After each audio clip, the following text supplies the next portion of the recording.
Another teacher I want to talk about, who had a significant impact on my life, was Bob Sims.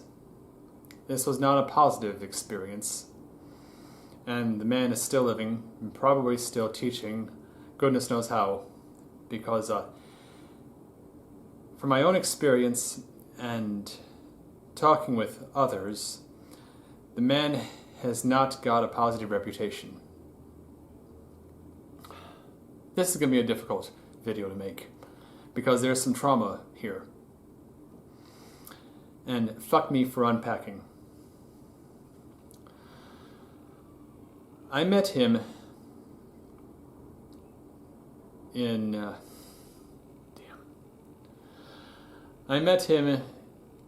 in the late summer of 2001 when I attended Northern Illinois University. He was on the voice faculty. I met him when I auditioned, but only in passing. It wasn't until later, when the semester started, that I really got to come face to face with the man and talk to him one-on-one. The first day I met him, unfortunately, was September 11th. I bumped into him in the hallway of the second floor of the School of Music. I was passing by one of the many TVs on carts that were around campus that week. And of course, the news footage was playing on an endless loop. And he demanded to know why I missed the voice convocation that morning. Well, turn on your TV, that might be why. I think that might be a little more important. I'm pretty sure that's what they were doing anyway. They were probably all around a television set and watching the drama unfold, watching the horror unfold. And unbeknownst to me, voice convocations were a weekly thing. Actually, they happen twice a week, on Tuesday and Thursday, where the students of the department get together and there's some form of lecture. I never really understood what these were about.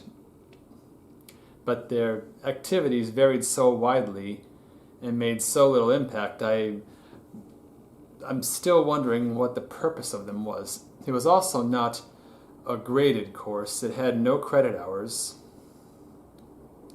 And it was not made clear to me that I was to attend these things. The semester had started only 3 weeks prior, at the very most. And Mr. Sims demanded I come to his studio the next day and we can talk about getting me started on some lessons. And right from the beginning, I did not like this guy. He was arrogant. He was very self-important. And not a positive person in any way that I could see. I went to his office. I refused to call it studio because that word didn't make sense to me. That was his office. I went to his office the next day. I actually had to leave choir to go there. And the choir teacher was, I think Sandra Stegman was her name, was not happy about it. Because I had to leave her class to go to his lessons because that was the time that he appointed to me. He had already given away his other time slots to his other students. And it was a curious thing to me because we were a few weeks into the semester and I had not been given my first lesson with him. I didn't even know who my teacher was when the semester started. And we just hadn't got together on it. We hadn't even talked about getting together for voice lessons until the 11th.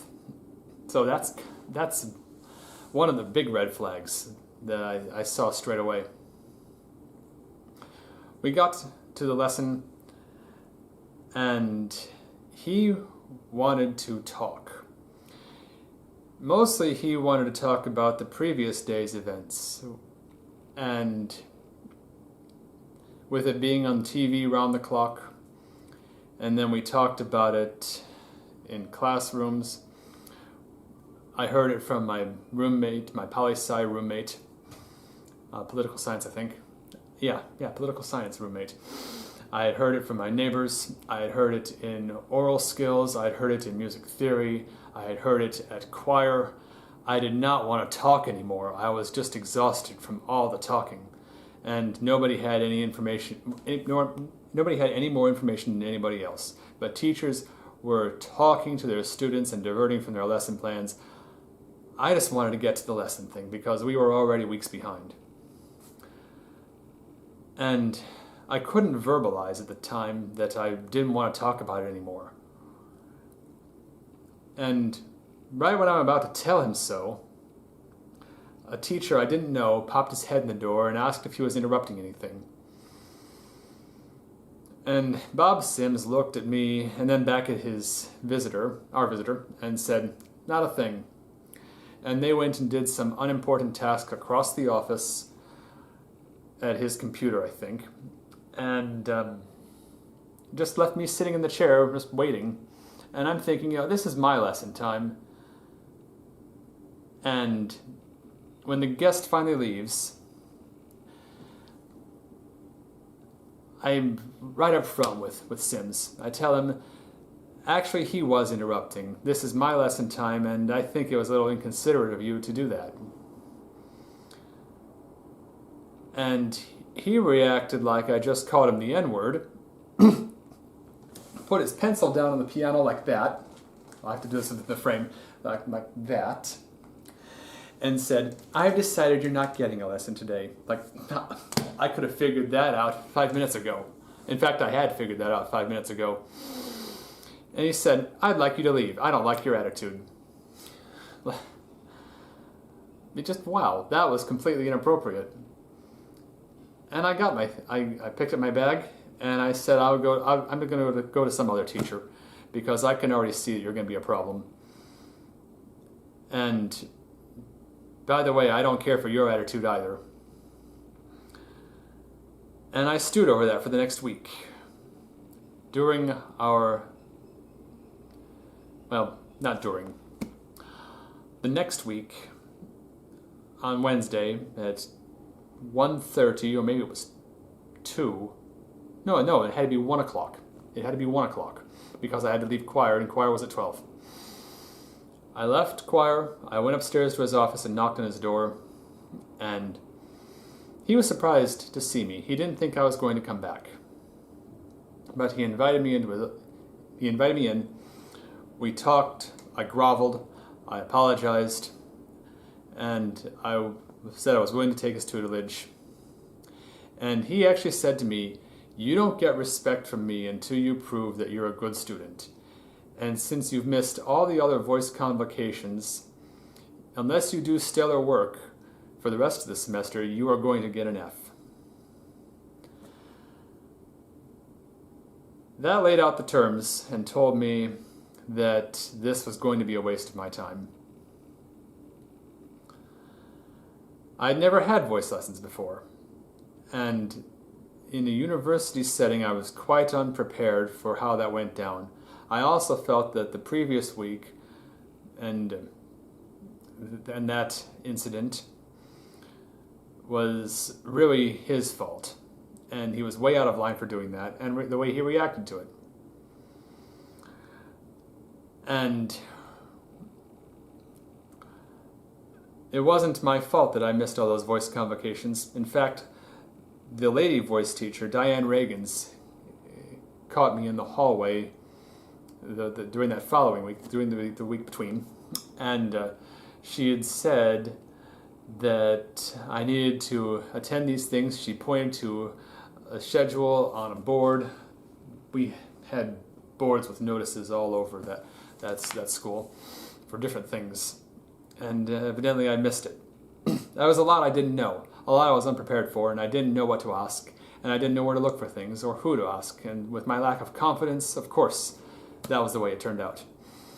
She also admonished me that I needed to sing in university chorus.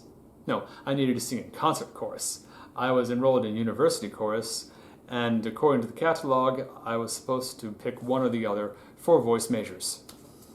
And I chose what was reasonable for me, what worked out for me. I didn't want to work that hard for concert choir and pay all that extra fee, plus pay for a suit, plus do all the translations and analysis and all that busy work, when I just wanted to sing and meet the credit requirement.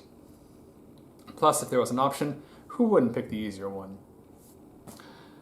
Anyway, got sidetracked. Sims assigned me some music, and he wanted me to learn the song Passing By, I think. And he wanted me to learn it, not memorize it. Just learn it. Doesn't have to be memorized. He showed me a breathing technique, something with, I may have to stand up to do this, with the fingers like so, and pushing in the abdomen. And I didn't understand this exercise, some kind of breathing exercise here that I have not done with any of my other voice teachers. And he asked me if I knew what castrati were. And I could only guess based on the word. And that's all I remember about that one lesson I had with him. I practiced the song. He also wanted to give me Drink to Me Only with Thine Eyes, a song which I did not care for. It just felt like a very awkward song for me to sing. It wasn't quite the right thing for me to sing. And it doesn't matter. I never got to learn it with him. I practiced. I went to the lesson the next week. Of course, I got the breathing thing that he showed me incorrect because I didn't remember it correctly and I wasn't sure I understood it. He showed me only one time. And when I sang Passing By for him, he said, "You're sight reading this, aren't you?" And he kicked me out of his office. Said he wasn't going to waste his time with me. Okay. I was back out in the hall before 10 minutes had passed, and wondering what just happened. It was at that point I decided I need to get out of his course. And that was the plan. Unfortunately, because of the way it was set up in the school at the time, may have changed since then. I would have to go downstairs to the office when they were open, and they seldom were at the hours that I needed them to be. I'd have to go down to that office and unenroll from the course. And it just didn't happen. It didn't happen for a few weeks because although I wasn't going back to his lessons, and there's a story within that too, I was just simply not bothering with it anymore because I could see how this was going to go. I also sat in on one of his lessons. Another student's lesson hour ran over into mine. So Sims invited me in for the last few minutes of it, and I observed him being abusive to his student, verbally abusive to this guy. He would tell him, "Oh, that was stupid," whenever he made a mistake. He asked him to sing while hopping on one foot, and other insulting remarks. And I'm sitting there thinking, this is what he's going to do to me. And I was completely baffled at how somebody like this could be allowed in an educational setting. And that's it for that story. But this student of his did not look happy. Now, I didn't drop the course. I did go back to his class schedule, which was posted on his door, and where my name had once been was just the word free written in pencil. Of course, I was a little bitch, and I erased it, and I put in my name, because I felt that he had wronged me, and he owed me lessons. It was erased again the next week, and this time I wrote my name in pen. Well, he blacked out the square the following week. So it was a little back and forth between us, like that. Really passive-aggressive stuff. And since I was not taking lessons, there was no point in me going to the voice convocations either. So I simply didn't. Until one day, I think maybe beginning of November, I went to one, and it was in the recital hall.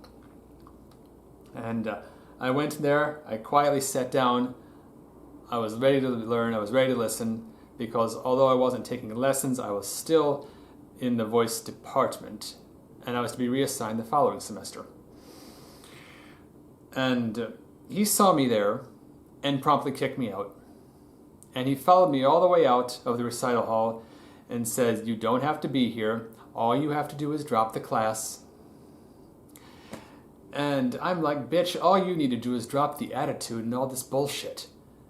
I was sitting there quietly and waiting and ready to learn and interested, and I wasn't bothering anybody except you, and you had no business to kick me out. Unbelievable. That man was a real problem. But that wasn't the end of my dealings with him.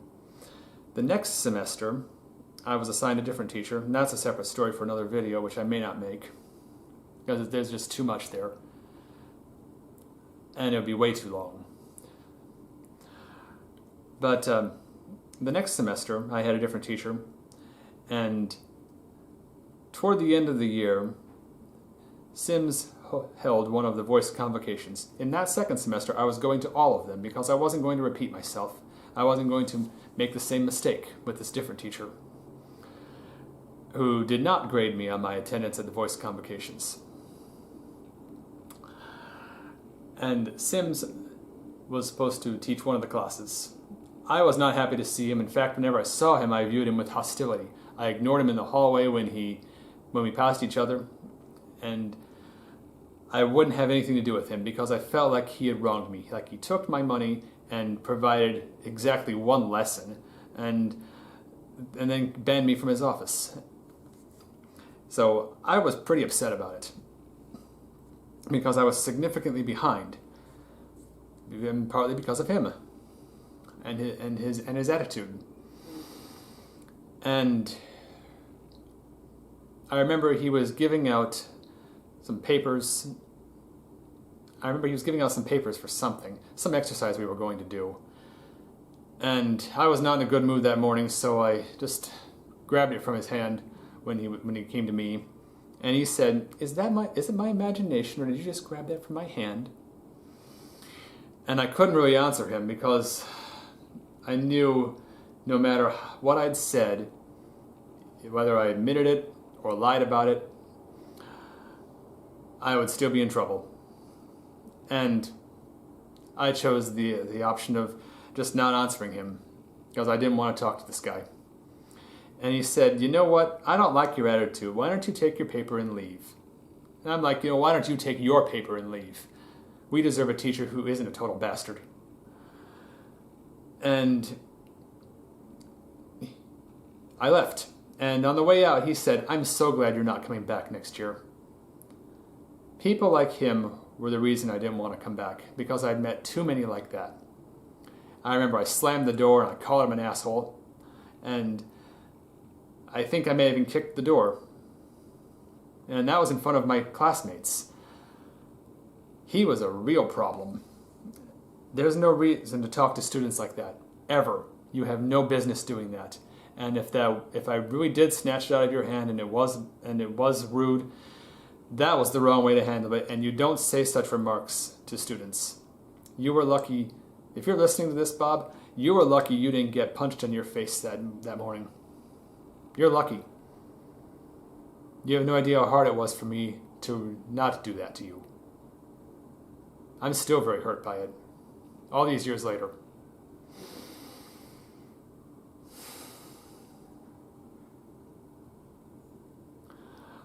The next semester, my second year at that school, I was not in the voice department. I was still enrolled, but no teachers were taking me. And my interactions with him were fewer. I didn't see him that much.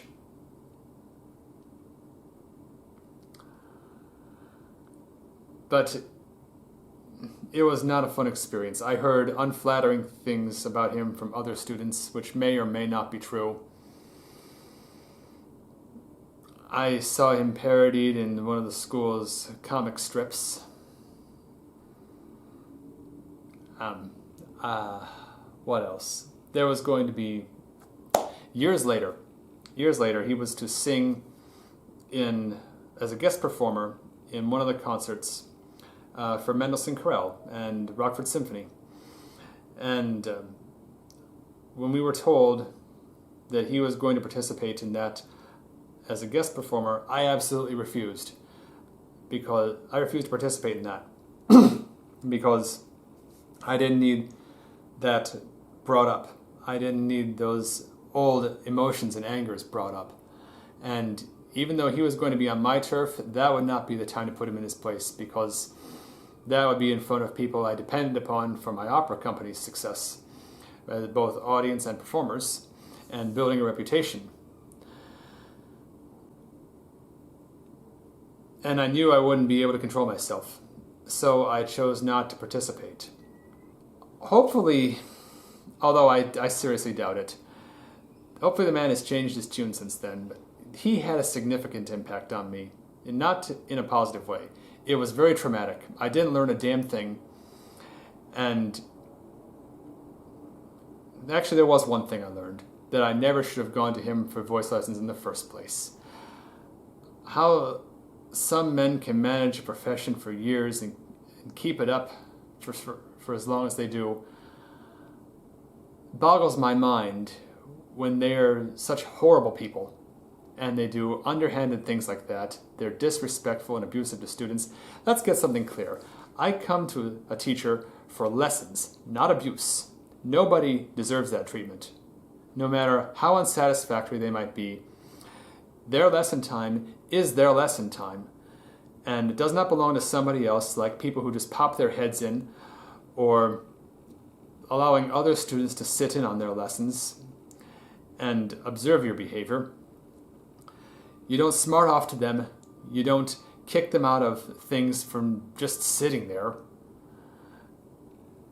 I mean, who the hell do you think you are? That was the one thing I learned from that experience. And he had a significant impact on me, because that's the kind of teacher I want to never have again. He was the worst teacher I ever had. And when you beat out Jim Tucker and Myron Myers, that's really kind of an accomplishment.